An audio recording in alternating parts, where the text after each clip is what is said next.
Hello everyone, welcome back to my channel. हम पढ़ रहे हैं दोस्तों एनसीईआरटी बुक्स की सीरीज, जिसमें हमारी बुक है एनसीईआरटी साइंस क्लास 10 की, जिसमें 3 चैप्टर्स कंप्लीट हो चुके हैं। हमारा नेक्स्ट चैप्टर है चैप्टर नंबर 4, जिसका नाम है कार्बन एंड इट्स कंपाउंड, है ना। इस चैप्टर में कुछ ऐसे फार्मूला वगैरह है जिसको आपको नोट करने की ज़रूरत पड़ेगी, है ना।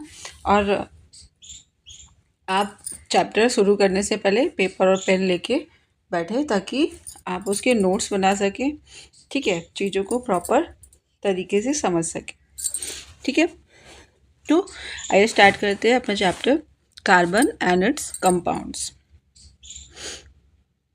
लास्ट चैप्टर में हमने पढ़ा था कि बहुत सारे जो कंपाउंड्स होते हैं, है ना, वो हमारे लिए कैसे इम्पोर्टेंस रखते हैं, कैसे बनते हैं, ठीक है। इस चैप्टर में हम क्या पढ़ेंगे? इस चैप्टर में हम पढ़ेंगे कुछ इंटरेस्टिंग कंपाउंड्स और उनकी प्रॉपर्टीज़।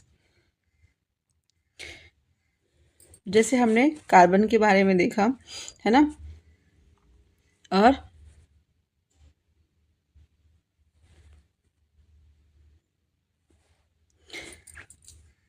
कार्बन एक ऐसा एलिमेंट है जिसके क्या है, इमेंस सिग्निफिकेंस है, मतलब बहुत सारे सिग्निफिकेंस है in both the terms, elemental terms में और कंबाइंड फॉर्म में भी उसके बहुत सारे सिग्निफिकेंस है, ठीक है। आप अगर एक लिस्ट बनाओ, है ना, जो आज आपने दिन भर में चीज़ें यूज़ करी हैं, सुबह से लेके अब तक जितनी भी चीज़ें आपने अपने डेली रूटीन में यूज़ करी है, आज यूज़ करी है, उनकी एक लिस्ट बनाइए और आप उस पर चेक करिए कि वो जो चीज़ें हैं, जो वस्तुएं हैं, है ना, वो किससे मिलके कौन से मैटर से बनी है। तो आप उसमें पाओगे कि जो मैक्सिमम थिंग्स हैं, मैक्सिमम चीज़ें हैं, वो उनमें कार्बन की इन्वॉल्वमेंट होगी, ठीक है। वो कार्बन के कंपाउंड्स होंगे या फिर कार्बन किसी न किसी फॉर्म में उसमें होगा, ठीक है। जैसे फूड, क्लोथ्स, मेडिसिन्स, बुक्स और भी बहुत सारी चीज़ें जो आप देखते हो, है ना, उसमें एक एलिमेंट होता है कार्बन। जितने भी लिविंग स्ट्रक्चर होते हैं, है ना, वो कार्बन बेस्ड होते हैं। और जो अमाउंट ऑफ कार्बन है अर्थ पे, वो कितना है अर्थ क्रस्ट में, वो बहुत कम है ना। एक मीगर क्वांटिटी, मीगर मतलब बहुत थोड़ा सा, लगभग 0.02% ऑफ कार्बन का शेयर है, ठीक है। और वो किस फॉर्म में है? कार्बोनेट्स के फॉर्म में, हाइड्रोकार्बोनेट्स के फॉर्म में, कोल, पेट्रोलियम, ठीक है। और एटमॉस्फेयर में जो कार्बन का शेयर है वो कितना है? 0.023%, है ना, और कार्बन डाइऑक्साइड के फॉर्म में, ठीक है। In spite of the small amount of carbon, है ना, नेचर में क्या है, कार्बन बहुत स्मॉल अमाउंट में है, लेकिन इसकी जो इम्पोर्टेंस है वो क्या है, बहुत ज़्यादा है, ठीक है। हम देख रहे हैं हमारी डेली लाइफ में हम जितनी चीज़ें यूज़ कर रहे हैं, लगभग सब में कार्बन होता है, ठीक है।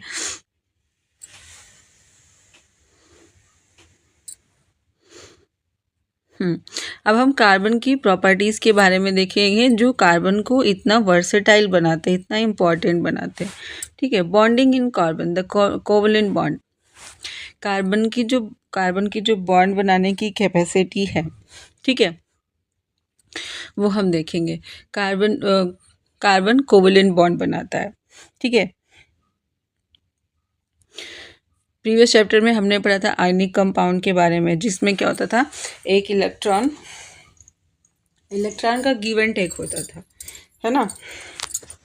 लेकिन कार्बन के साथ ऐसा नहीं है। जो आयनिक कंपाउंड्स होते थे, उनका जो मेल्टिंग पॉइंट है और बॉइलिंग पॉइंट है, वो बहुत ज़्यादा होता था, है ना, हाई होता था। और वो इलेक्ट्रिसिटी के कंडक्टर होते थे in solution, in molten state, है ना।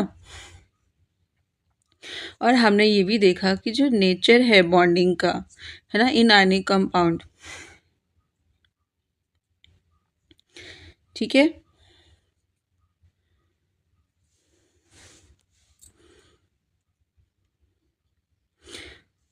वो इन प्रॉपर्टीज़ को बता रहा था कि कैसे उनकी बॉइलिंग पॉइंट हाई है, कैसे उनका जो मेल्टिंग पॉइंट है हाई है, ठीक है, कैसे वो इलेक्ट्रोस्टैटिक है, मतलब इलेक्ट्रिक कंडक्टर हैं, ठीक है। तो अब हम कार्बन के बारे में पढ़ेंगे, कार्बन और उसके कंपाउंड्स के बारे में, ठीक है। जो मोस्ट ऑफ कार्बन कंपाउंड्स होते हैं वो पुअर कंडक्टर होते हैं इलेक्ट्रिसिटी के, है ना, जैसे कि हमने प्रीवियस चैप्टर में पढ़ा था, ठीक है। हमारे पास एक डाटा भी था, डाटा भी है गिवन टेबल 4.1 में, ठीक है, जिसमें क्या दिया हुआ है, बॉइलिंग पॉइंट और मेल्टिंग पॉइंट। जैसे एसिटिक एसिड है ना, इसका मेल्टिंग पॉइंट है 290 और बॉइलिंग पॉइंट है 391 केल्विन, ठीक है। तो ये डेटा आप याद रखना।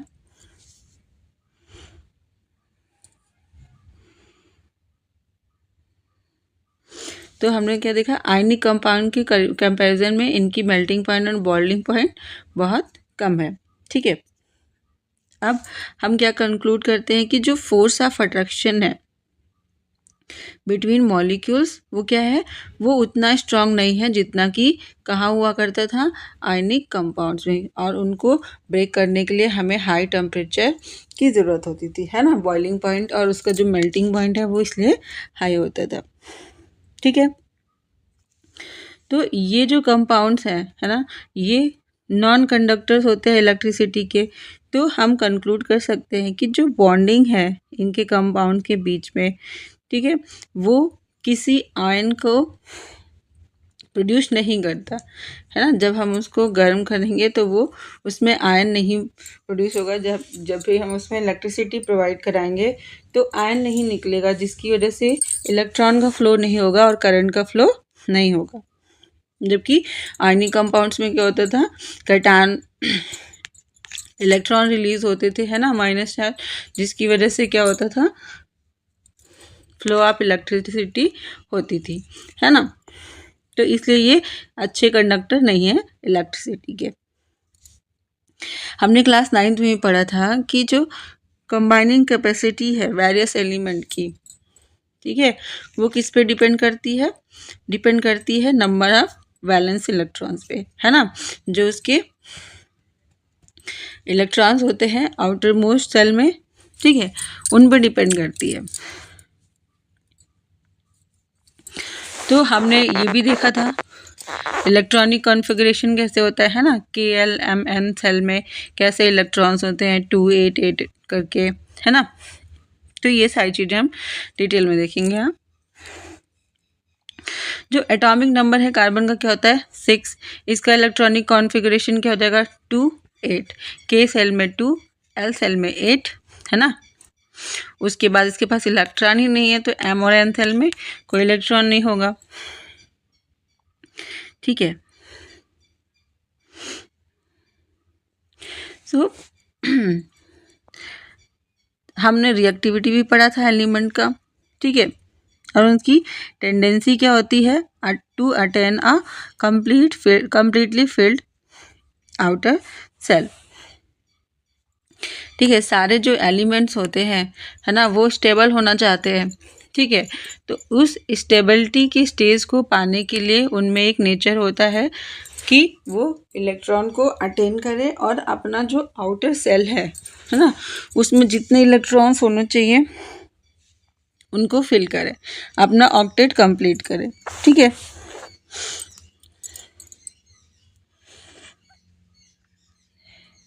जो एलिमेंट्स आयनिक कंपाउंड्स बनाते हैं, ठीक है, उनको कैसे ये स्टेज कैसे अचीव करते हैं, या तो वो इलेक्ट्रॉन को गेन करते हैं या फिर लूज करते हैं, ठीक है, अपने आउटर मोस्ट सेल में। जैसे सोडियम क्लोराइड बनता है ना, सोडियम क्या करता है, एक इलेक्ट्रॉन को लूज करता है, इसलिए इस पे Na++ चार्ज आता है। क्लोरीन क्या करता है, एक इलेक्ट्रॉन को लेता है, ठीक है, क्योंकि उसके आउटर मोस्ट में 7 है, उसको 8 करना है, तो वो एक इलेक्ट्रॉन को लेगा। तो सोडियम का एक इलेक्ट्रॉन क्लोरीन के पास आ जाता है, जिससे हमें NaCl मिलता है, ठीक है। NaCl क्या है, एक आयनिक कंपाउंड है, ठीक है। तो कार्बन कैसे करते हैं, और जो नोबल गैस होती है, नोबल गैस जिनके ऑक्टेट फिल्ड होते हैं, है ना, जिनके आउटर मोस्ट सेल में 8 इलेक्ट्रॉन होते हैं, ठीक है। अब उनको इलेक्ट्रॉन को लूज नहीं करना है ना, दूसरे इलेक्ट्रॉन को गेन नहीं करना है, तो उनकी एक्टिविटी बहुत कम होती है, ठीक है।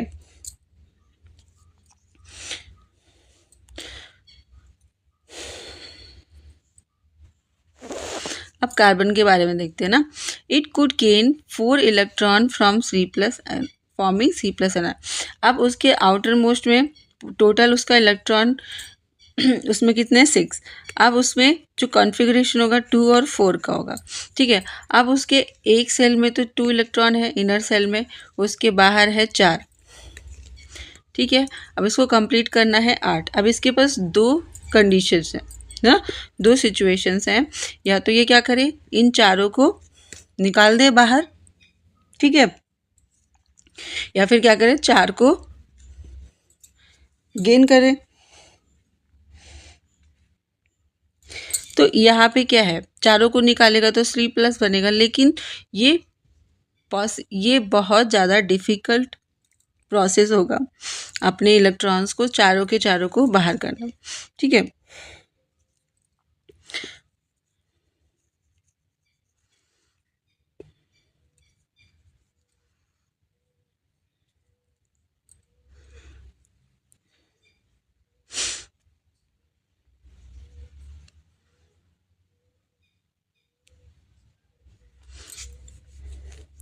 और वो गेन भी कर सकता है ना, बाहर से, लेकिन ये कंडीशन भी क्या है, बहुत ज़्यादा डिफ़िकल्ट है।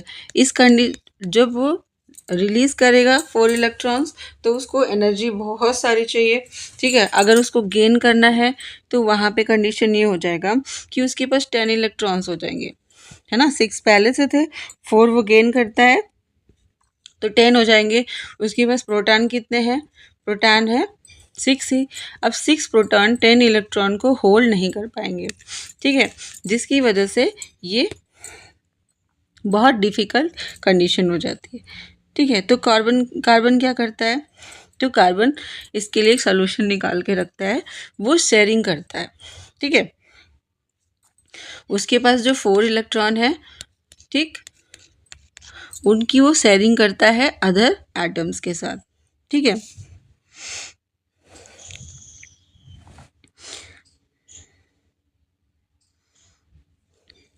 या तो वो कार्बन के एटम से शेयरिंग करता है या फिर अदर एलिमेंट के एटम से शेयरिंग करता है।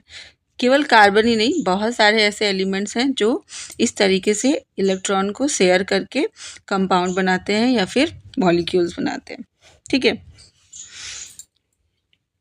और ये जो शेयर्ड इलेक्ट्रॉन है वो कहाँ बिलोंग करते हैं, आउटर वाली जो सेल है ना, जहाँ इसके पास 4 थे, उस वाली सेल से बिलोंग करते हैं। और जो दूसरे एलिमेंट से ये रिएक्शन करता है, शेयरिंग करता है, उसके भी आउटर वाले सेल से, सेल के इलेक्ट्रॉन शेयर होते हैं, ठीक है। तो इस तरीके से क्या होता है, इलेक्ट्रॉन का शेयर करके ये नोबल गैस कॉन्फ़िगरेशन अटेन कर लेते हैं, जिसकी वजह से इनकी स्टेबिलिटी होती है, ठीक है।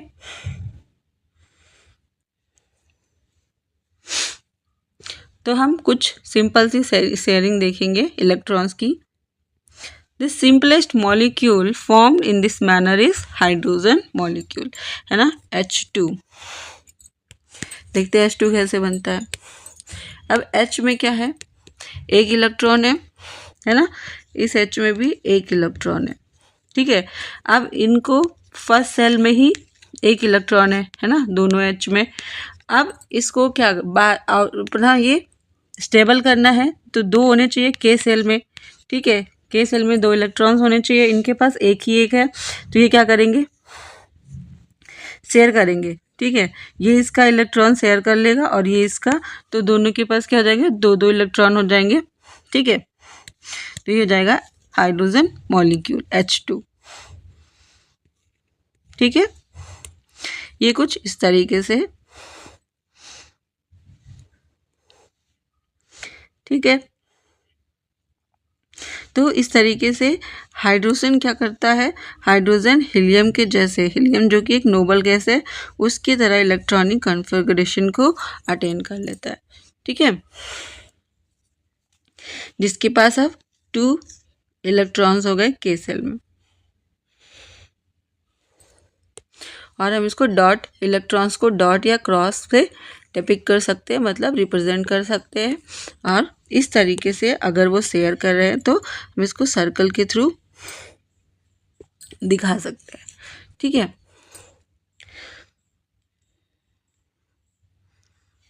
और ये जो शेयर पेयर ऑफ इलेक्ट्रॉन्स होते हैं, इनको हम बोलते हैं, एक इलेक्ट्रॉन का शेयर होता है तो ये क्या बनाते हैं, सिंगल कोवेलेंट बॉन्ड, ठीक है। तो डिफिनीशन क्या है कोवेलेंट बॉन्ड की, a single covalent bond is also represented by a line between the 2 atoms. जैसे ये बॉन्ड बना रहा है तो हम इसको कैसे रिप्रेजेंट करेंगे, H, सिंगल लाइन H, है ना। तो ये रिप्रेजेंटेशन हो गया कोवेलेंट बॉन्ड का, ठीक है। आगे चलते हैं।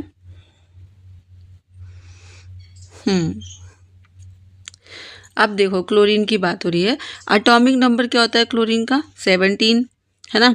17 का कॉन्फ़िगरेशन कैसे करेंगे, 2 8 8, कितना हो गया, 18 हो गया ना, हमें 17 चाहिए, ये हो गए 17। आउटर सेल में कितने हो गए इलेक्ट्रॉन, 7। अब वो 7 के 7 तो निकाल नहीं सकता, उसको बहुत सारी एनर्जी चाहिए 7 निकालने के लिए।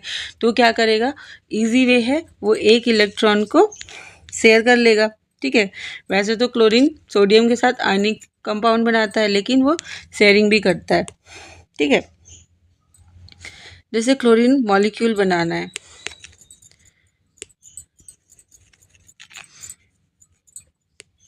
Cl2 बनाना है ना, तो इसके पास कितने इलेक्ट्रॉन्स हैं, 7 है, 3 4 5 6 7, ठीक है।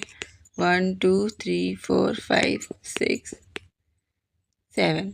तो क्या करेगा, एक इलेक्ट्रॉन को शेयर करेगा। तो इसके पास भी 8 हो गए, इसके पास भी 8 हो गए, ठीक है। तो इस तरीके से क्लोरीन मॉलिक्यूल बन गया। वही ऑक्सीजन का अगर देखें तो ऑक्सीजन में कैसे होता है, ऑक्सीजन का जो एटॉमिक नंबर है, ठीक है,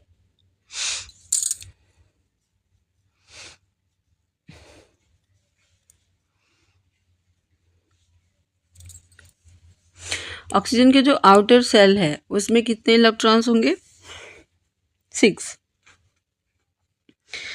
ठीक है। अब 6 इलेक्ट्रॉन है, उसको 8 करना है, तो क्या करेगा, 2 शेयर करेगा, ठीक है। Oxygen oxygen molecule 2 electron share करके ये बनाते हैं, ठीक है। तो इनके बीच में 2 इलेक्ट्रॉन शेयर हो रहे हैं तो डबल बॉन्ड हो रहा है, ठीक है। एक इलेक्ट्रॉन शेयर होगा तो सिंगल बॉन्ड, 2 इलेक्ट्रॉन शेयर होंगे, ठीक है, तो डबल बॉन्ड।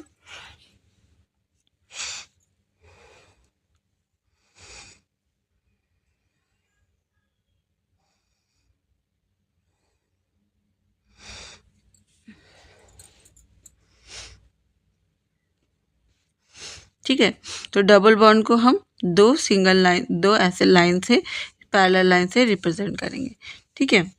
अब यहाँ पे नाइट्रोजन को अगर देखें, है ना, ये रहा नाइट्रोजन। नाइट्रोजन का जो एटॉमिक नंबर है क्या है, 7 है ना। अब 7 का कॉन्फ़िगरेशन कैसे होगा, 2 और 5। अब 5 है आउटर सेल में, तो इसको कितने चाहिए, 8 चाहिए। 8 करने के लिए इसको 3 और चाहिए इलेक्ट्रॉन्स, ठीक है। अब वो 3 इलेक्ट्रॉन्स क्या करेगा, शेयर करेगा, जैसे नाइट्रोजन था, है ना, ये रहा, इसके पास कितने, 2 इधर 3 इधर 5 हो गए, 2 इधर 3 इधर, 5 हो गई ये। तो ये क्या करेगा, ये जो बीच के 3 है इनको तीनों इलेक्ट्रॉन को ये शेयर करेंगे, ठीक है। जिससे इसके पास क्या हो गए 2 3 3 8 हो गए, इसके पास क्या हो गए 2 3 3 8 हो गए, ठीक है। तो इन्होंने कितने इलेक्ट्रॉन शेयर किए 3। तो इनके बीच में जो बॉन्ड बनेगा वो कैसा बनेगा, ट्रिपल बॉन्ड, ठीक है। तो इस तरीके से नाइट्रोजन मॉलिक्यूल बन जाएगा।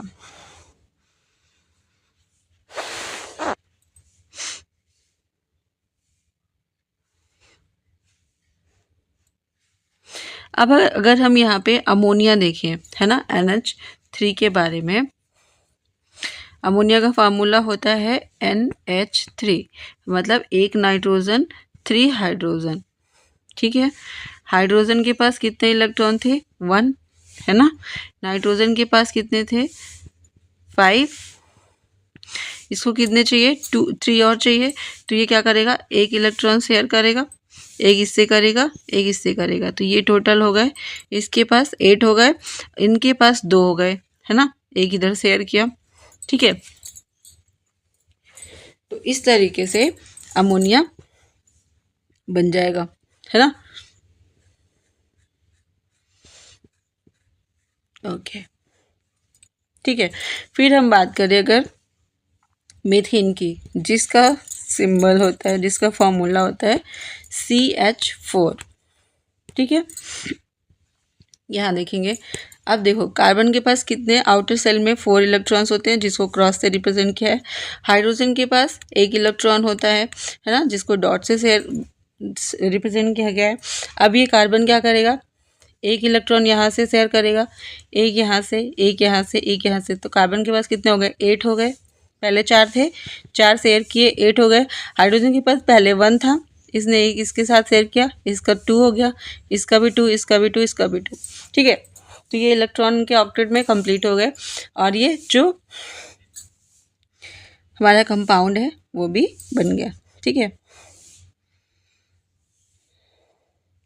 इस तरीके से बनने वाले जो कोवेलेंट कंपाउंड होते हैं, है ना, ये क्या होते हैं, ये पुअर कंडक्टर होते हैं इलेक्ट्रिसिटी के, ठीक है। यहाँ पे कार्बन के एलोट्रॉप्स के बारे में है।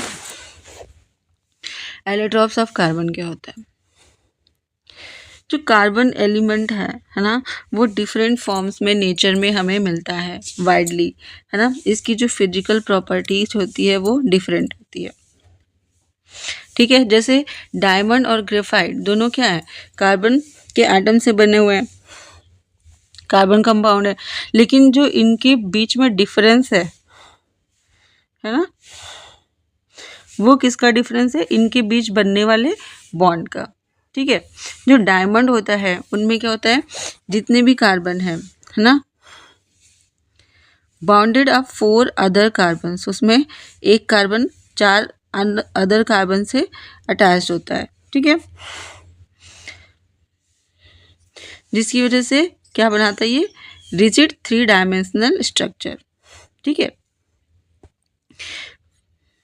वहीं पे जो ग्रेफाइट होता है उसमें हर एटम, कार्बन एटम, वो बॉन्डेड होता है 3 अदर एटम से, ठीक है, इन द सेम प्लेन, और वो हेक्सागोनल एरे बनाता है ये, ठीक है।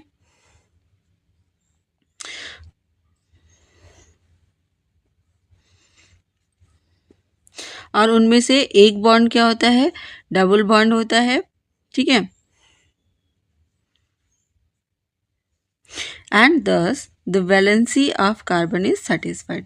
3 एटम से जुड़ेगा तो उसको एक और इलेक्ट्रॉन चाहिए, तो एक के साथ डबल बॉन्ड बनाएगा, है ना। जो ग्रेफाइट स्ट्रक्चर है, ठीक है, वो कैसे बनता है, हेक्सागोनल, ठीक है।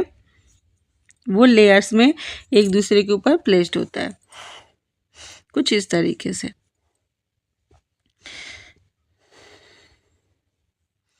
अब ये जो 2 डिफरेंट स्ट्रक्चर है ना, result in diamond and graphite having very different physical properties, ठीक है। जबकि उनकी केमिकल प्रॉपर्टीज क्या है, सेम है, वो कार्बन से बने हैं, लेकिन डायमंड जो होता है वो हार्डेस्ट सब्सटेंस है, नॉन वाइल जो ग्रेफाइट होता है वो स्मूथ होता है और स्लिपरी होता है, ठीक है। ग्रेफाइट क्या है? गुड कंडक्टर है इलेक्ट्रिसिटी का। वहीं पे जो डायमंड है वो सिंथेसाइज भी किया जा सकता है ना, प्योर कार्बन से। उसके लिए हमें चाहिए बहुत ज़्यादा हाई टेम्परेचर और प्रेशर, ठीक है। और जो ये सिंथेटिक डायमंड्स होते हैं वो छोटे होते हैं, लेकिन हम उनको देख के नहीं बता सकते कि ये नेचुरल डायमंड से डिफरेंट है, ठीक है।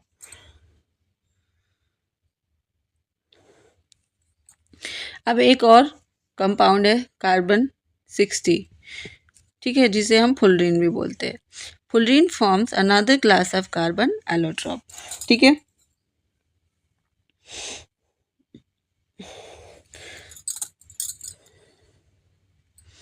जिनमें क्या होता है, जो कार्बन एटम होते हैं कैसे अरेंज होते हैं, उसमें कार्बन एटम्स एक फुटबॉल की तरह अरेंज होते हैं, ठीक है, फुटबॉल की शेप में, ठीक। क्योंकि ये एक जो साइंटिस्ट थे, है ना, आर्किटेक्ट थे, बकमिंस्टर फुलर, ठीक है, उनकी एक डिज़ाइन से मिलता जुलता था, इसलिए इस कंपाउंड का नाम फुलरिन रख दिया गया, ठीक है।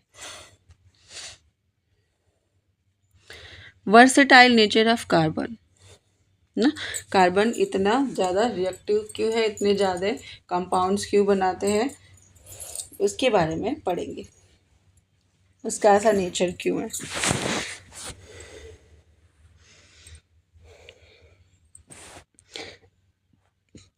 तो हमने देखा जो कार्बन है वो क्या कर रहा है, वो शेयरिंग करके इलेक्ट्रॉन्स का बॉन्ड बना रहा है, ठीक है,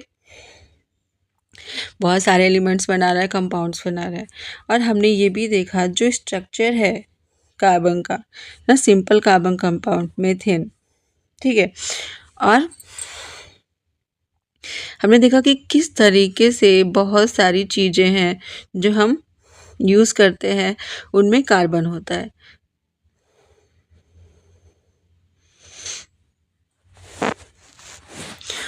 और हम भी क्या है, खुद भी कार्बन से बने हुए हैं ना, ग्लूकोज क्या है, कार्बन कंपाउंड है, ठीक है।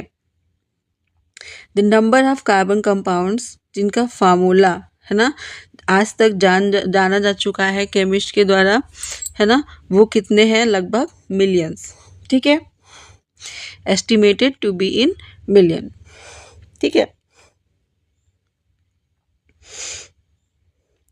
तो ये बहुत ज़्यादा बड़ा अमाउंट है इन अदर एलिमेंट्स, है ना, कार्बन के सबसे ज़्यादा कंपाउंड है।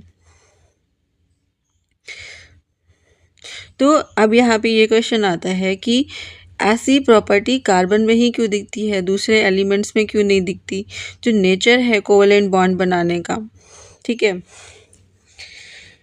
वो क्या करता है, कार्बन को इनेबल करता है इस तरीके से लार्ज नंबर ऑफ कंपाउंड्स बनाने का, जिसमें दो फैक्टर्स हैं, वो क्या है देखते हैं। कार्बन जो होता है उसमें क्या है, एक यूनिक एबिलिटी है टू फॉर्म बॉन्ड्स, है ना, with other atoms of carbon, जो क्या करता है, राइज देता है किसको, लार्ज मॉलिक्यूल्स को, ठीक है। इस प्रॉपर्टी को हम बोलते हैं कैटनेशन। और ये जो कंपाउंड्स होते हैं वो लॉन्ग चेन्स हो सकते हैं कार्बन के, ब्रांचेस चेन हो सकते हैं कार्बन के, या फिर वो एक रिंग के फॉर्म में भी हो सकते हैं, ठीक है। और वहीं पे जो कार्बन एटम है तो वो लिंक हो सकते हैं बाय सिंगल बॉन्ड, डबल या फिर ट्रिपल बॉन्ड से, ठीक है। जो कार्बन के कंपाउंड्स हैं वो क्या करेंगे, जो सिंगल बॉन्ड से लिंक्ड है ना, linked by only single bonds between the carbon atoms are called saturated compounds, ठीक है। और ऐसे कंपाउंड्स जो जिनमें डबल बॉन्ड या ट्रिपल बॉन्ड होता है उनको हम बोलते हैं अनसैचुरेटेड कंपाउंड्स, ठीक है।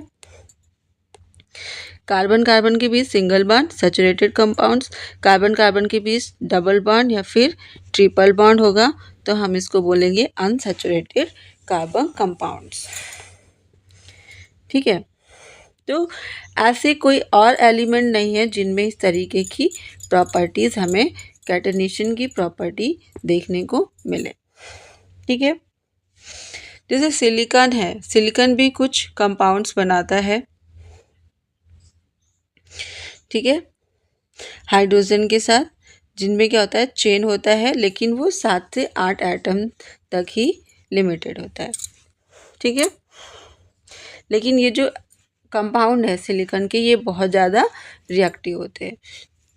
जो कार्बन कार्बन बॉन्ड होता है वो बहुत स्ट्रांग होता है और स्टेबल होता है, ठीक है। और ये हमें क्या देता है, इसकी वजह से लार्ज नंबर ऑफ कंपाउंड्स बनते हैं, ठीक है, जिसमें क्या होते हैं कार्बन के ढेर सारे एटम्स एक दूसरे से लिंक हो सकते हैं, ठीक। अब दूसरी प्रॉपर्टी क्या है, पहले तो कैटनेशन थी, दूसरी क्या है, अब देखो कार्बन के पास वैलेंसी कितनी होती है, 4 की होती है ना। और ये क्या कर सकता है, 4 अदर एटम के साथ बॉन्ड बना सकता है ना, या तो कार्बन एटम से या फिर दूसरे तरीके से दूसरे एलिमेंट के एटम से, ठीक है। और जो कंपाउंड्स होते हैं कार्बन के, वो कैसे बनते हैं, ऑक्सीजन से भी ऐड होके बनते हैं, हाइड्रोजन के साथ भी कंपाउंड बनाता है, नाइट्रोजन के साथ भी, सल्फर, क्लोरीन और बहुत सारे एलिमेंट्स के साथ वो कंपाउंड बनाता है, ठीक है, जो कि उन अदर एलिमेंट्स पे भी डिपेंड करते हैं।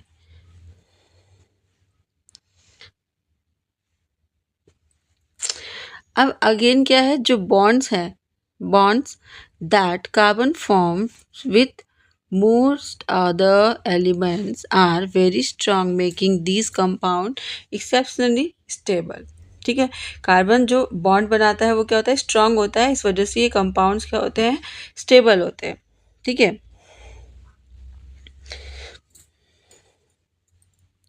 और इसका एक स्ट्रॉन्ग रीज़न क्या है, इसका एक स्ट्रॉन्ग बॉन्ड बनाने का रीज़न ये है उसकी स्मॉल साइज, ठीक है। जो कार्बन को, जो इसके न्यूक्लियस को इनेबल करता है होल्ड करने को, जो शेयर्ड पेयर इलेक्ट्रॉन्स है उसको होल्ड करने के लिए वो उसको इनेबल करता है, कौन, इसकी जो स्मॉल साइज है वो, ठीक है।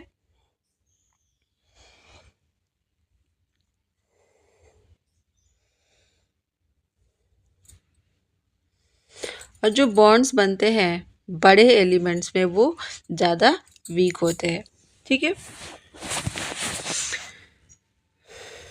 ये तो हमने पढ़ा वर्सेटिलिटी ऑफ, है क्या पढ़ा, वर्सेटाइल नेचर ऑफ कार्बन, ठीक है। अब हम पढ़ेंगे structure and unsaturated and unsaturated carbon compounds, ये हम पढ़ेंगे नेक्स्ट वीडियो में, है ना, क्योंकि ये चैप्टर बहुत लंबा है और वीडियो बहुत लेंदी हो जाएगी, तो हम आधे आधे घंटे की वीडियो रखते हैं, ठीक है। मिलते हैं अगले पार्ट में। डिस्कशन कैसा लगा आपको प्लीज़ कमेंट सेक्शन में बताइएगा, ठीक है। Please like share and subscribe ताकि चैनल थोड़ा सा ग्रो हो, आप तक रीच पहुँचे, ठीक है, ज़्यादा लोगों तक पहुँच सके वीडियो कैसा लगा कमेंट सेक्शन में बताइएगा प्लीज़, ठीक है। Thank you very much for discussion.